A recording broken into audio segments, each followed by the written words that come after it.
Before Brandon Ashford ever stepped into Judge Frank Caprio's courtroom, the story had already been written on the streets of Providence. It was a quiet weekend morning, the kind parents appreciate because their guard drops just a little.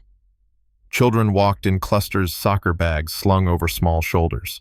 The air carried the sound of laughter sneakers against pavement, the ordinary safety of a neighborhood that trusted the rules would protect it. Then the sound changed. A high-pitched engine scream tore through the street, sharp and violent, breaking the calm in an instant. A scarlet Ferrari exploded into view, flying past parked cars at 95 miles per hour.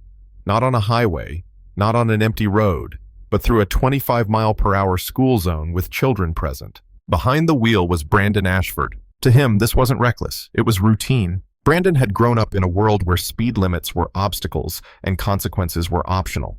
His last name opened doors. His family's pharmaceutical empire funded hospitals, sponsored galas, and donated generously to political campaigns.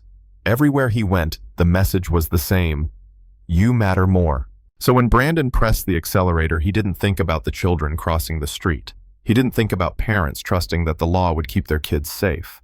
He thought about performance, about thrill, about proving once again that rules bent for people like him. When Officer Rodriguez spotted the Ferrari and activated his lights, Brandon didn't pull over. He smiled. Instead of slowing down, Brandon treated the pursuit like content. His phone was already in his hand, live streaming as the speed climbed. Comments flooded in. Laughing emojis. Fire icons. Admiration from people who mistook recklessness for confidence. This wasn't panic, this was entertainment. Brandon finally stopped outside his family's private country club, a deliberate choice. Marble pillars. Security gates, familiar faces, a place where he believed authority ended at the property line. As Officer Rodriguez approached, Brandon didn't lower his phone. He didn't apologize. He didn't ask what he'd done wrong. He introduced himself, not by his actions, by his name, Ashford, a name Brandon had been taught to use like armor. Throughout his entire life, consequences had always followed the same script. Lawyers handled the details. Donations smoothed over tension. Quiet phone calls erased problems before they became public. Brandon never had to reflect, never had to change, never had to learn restraint. And this moment, he assumed it would be no different. To Brandon, the officer wasn't a guardian of public safety. He was an obstacle, a minor inconvenience standing between him and the rest of his day, someone who needed to be reminded where he fit in the hierarchy. What Brandon didn't realize, what he couldn't imagine, was that this incident would not end quietly. Because when the speed of that Ferrari endangered children, when the live stream mocked responsibility, and when the Ashford name was used as a threat instead of a legacy, something shifted. This was no longer a traffic violation. It was a test of whether money could outrun morality, a test of whether power could silence accountability, and a test that would soon place Brandon Ashford in front of a judge who had built his life on one unshakable belief. The law exists to protect people, not privilege. Friday morning. 9:45 a.m., Providence Municipal Court. The bailiff called the case and every head in the gallery turned. The state of Rhode Island versus Brandon Michael Ashford. Brandon didn't respond like someone facing serious charges. He didn't straighten his posture. He didn't acknowledge the weight of the moment. He walked through the courtroom doors the way people walk into private lounges, slow, distracted, entitled. His phone stayed in his hand, thumb scrolling, eyes down, justice treated like background noise. Judge Frank Caprio looked up from the bench with the patience of a man who had spent decades watching human nature reveal itself. He didn't raise his voice. He didn't scold. He simply spoke. "Good morning, Mr. Ashford." Brandon didn't bother to look up. He lifted one hand slightly, offering a dismissive wave, the kind reserved for waiters or assistants. "Yeah. Hey, can we move this along?" Brandon said casually. "I've got a helicopter waiting. Martha's Vineyard." The words landed hard. A ripple of disbelief moved through the courtroom. People exchanged looks, not shocked by wealth, but by the sheer contempt. Brandon wasn't nervous. He wasn't cautious.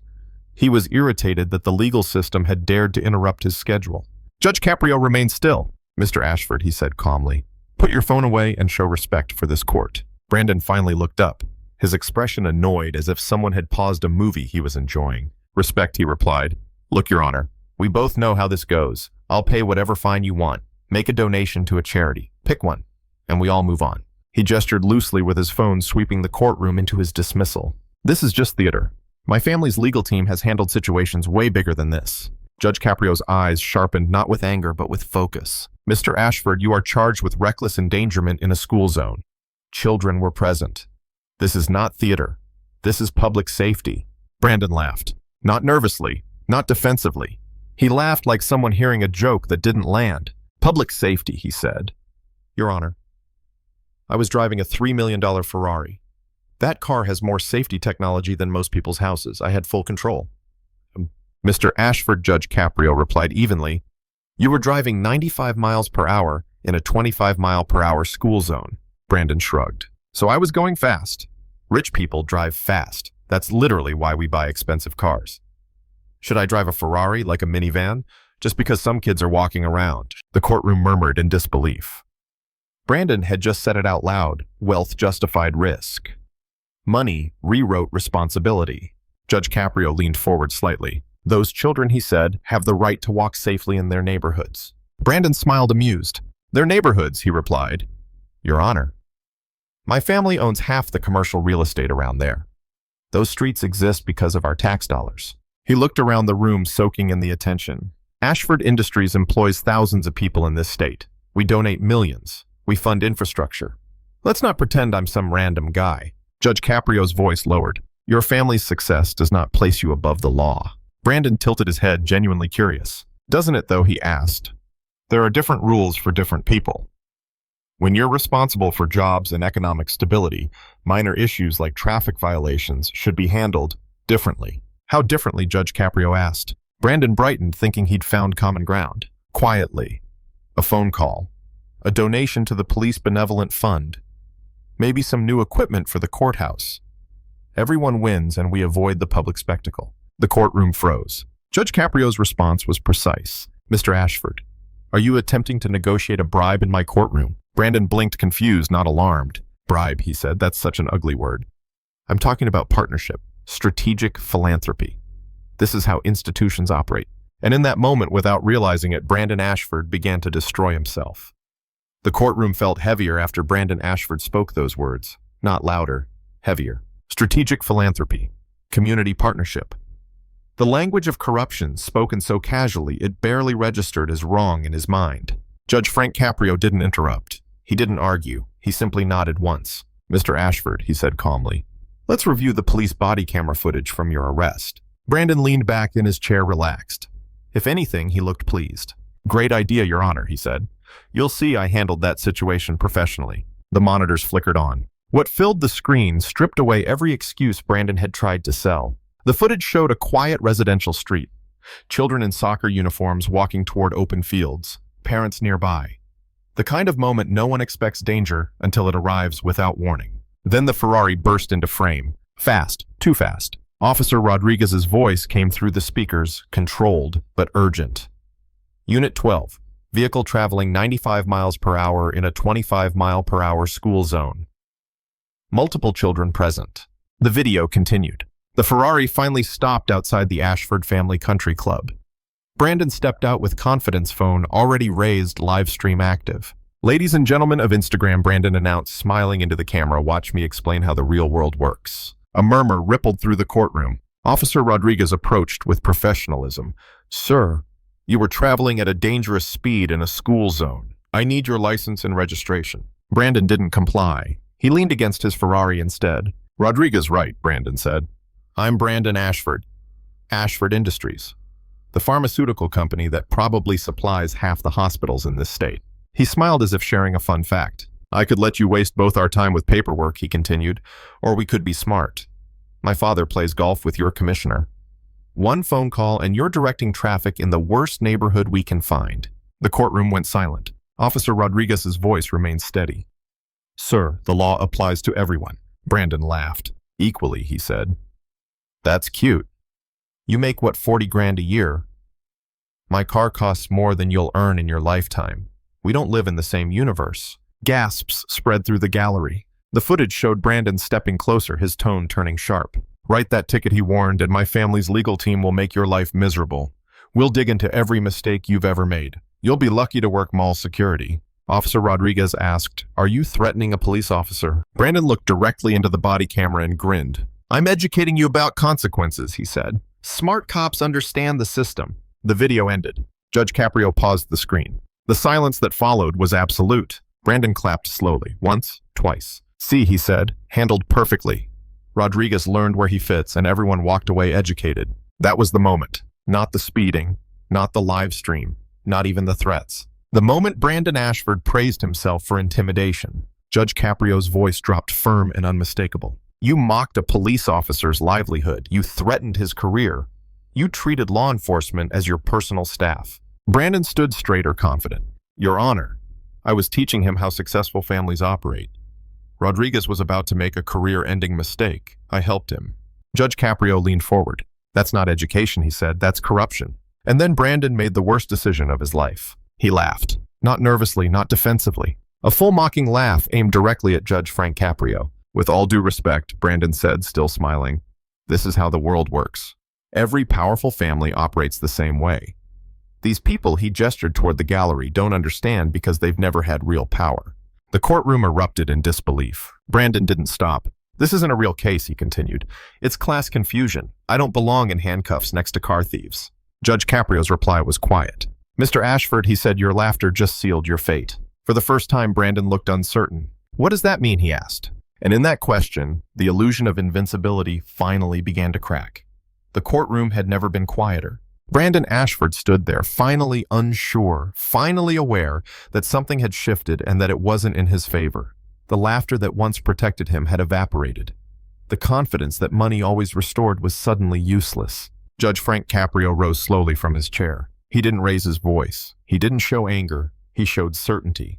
"Mr. Ashford," he said, "you didn't just break traffic laws." Brandon swallowed. "You endangered children," the judge continued. "You mocked public safety. You threatened a police officer for doing his job. And most disturbingly, you admitted on the record to a system of corruption that you believe excuses all of it." Brandon tried to interrupt. "Your Honor, my father." Judge Caprio lifted a single hand. "No," he said calmly. "This courtroom is the first place in your life where your family name stops speaking for you." The judge looked around the room at parents, at veterans, at working people who followed rules, not because they were weak, but because society depended on it. "You believe laws are optional for people with money," Judge Caprio said. "You believe philanthropy is a substitute for accountability, and you believe power excuses cruelty." He paused. "You are wrong." Brandon shook his head, panic creeping into his voice. "This is insane. You're acting like I committed some massive crime. I drove fast. I talked to a cop. That's it." Judge Caprio's response was precise. "You treated children's lives like obstacles. You treated law enforcement like servants. And you treated justice like entertainment." The judge leaned forward. "That combination is dangerous." Brandon's voice cracked. "You're going to ruin my family over a traffic case." Judge Caprio didn't hesitate. "No, Mr. Ashford," he said. "Your family's reputation will suffer because you exposed it." The sentence came down not with theatrics, but with devastating clarity. Judge Caprio ordered the complete video record of the hearing, including Brandon's threats, admissions, and laughter, to be forwarded to federal investigators, regulatory agencies overseeing Ashford Industries, and every major institutional partner connected to the company. Then came the referrals. The FBI for investigation into systemic corruption, the IRS for examination of disguised bribes and financial misconduct, and federal pharmaceutical regulators for scrutiny of Ashford Industries' compliance practices. Brandon's face went pale. "You can't do this," he whispered. "That's private business." Judge Caprio met his eyes. "You made corruption public," he said. "The consequences will be public too." The judge delivered his final words steady and unyielding. "In my courtroom, wealth does not outweigh safety. Influence does not erase responsibility. And laughter in the face of justice earns accountability." Brandon Ashford stood frozen. No applause, no shouting. Just the sound of a young man realizing for the first time that power had limits. And that lesson would cost his family more than money ever could. When the courtroom finally emptied, Brandon Ashford remained seated. Not defiant, not angry, just silent. For the first time in his life, there was nothing left to buy. No phone call to make, no donation to offer, no name powerful enough to stop what had already begun. Judge Frank Caprio didn't order handcuffs that day. He didn't need to. Because the punishment Brandon faced wasn't about humiliation, it was about exposure. The kind that follows you home. The kind that doesn't fade when the headlines move on. Outside that courtroom, the world Brandon had always relied on began to shift. Business partners asked questions. Regulators took notes. Doors that once opened quietly now stayed shut. And Brandon finally understood something no one had ever taught him. The law had never been his enemy, his arrogance was. Judge Caprio had not targeted wealth. He had defended dignity. He had defended the children who should be able to walk their streets without fear. The police officers who show up to work knowing they may never be thanked. The ordinary people who follow the rules not because they are weak, but because society depends on them. This wasn't about destroying a family. It was about refusing to protect behavior that endangered others. In that silence, Brandon faced a truth more uncomfortable than any fine or sentence. Power without restraint isn't success, it's a liability. And respect isn't something inherited. It's something earned one decision at a time. Judge Caprio closed the case the way he closes all the most meaningful ones, not with anger, but with moral clarity, by reminding everyone in that room that justice isn't loud. It doesn't need to shout. It only needs to stand firm when someone tries to laugh it away. Some lessons come with paperwork, others come with reflection. This one came with consequences that could not be undone. If this story stayed with you, it's because you understand what was really at stake. Not a Ferrari, not a fortune, but the idea that no child's life is worth less than someone else's convenience. Share this story with someone who still believes money fixes everything. Leave a comment if you think Judge Caprio went too far or not far enough, and subscribe if you believe justice should never depend on who your parents are. Because in a world that often confuses power with worth, Judge Frank Caprio reminds us of something simple and necessary. The law exists to protect people, not privilege.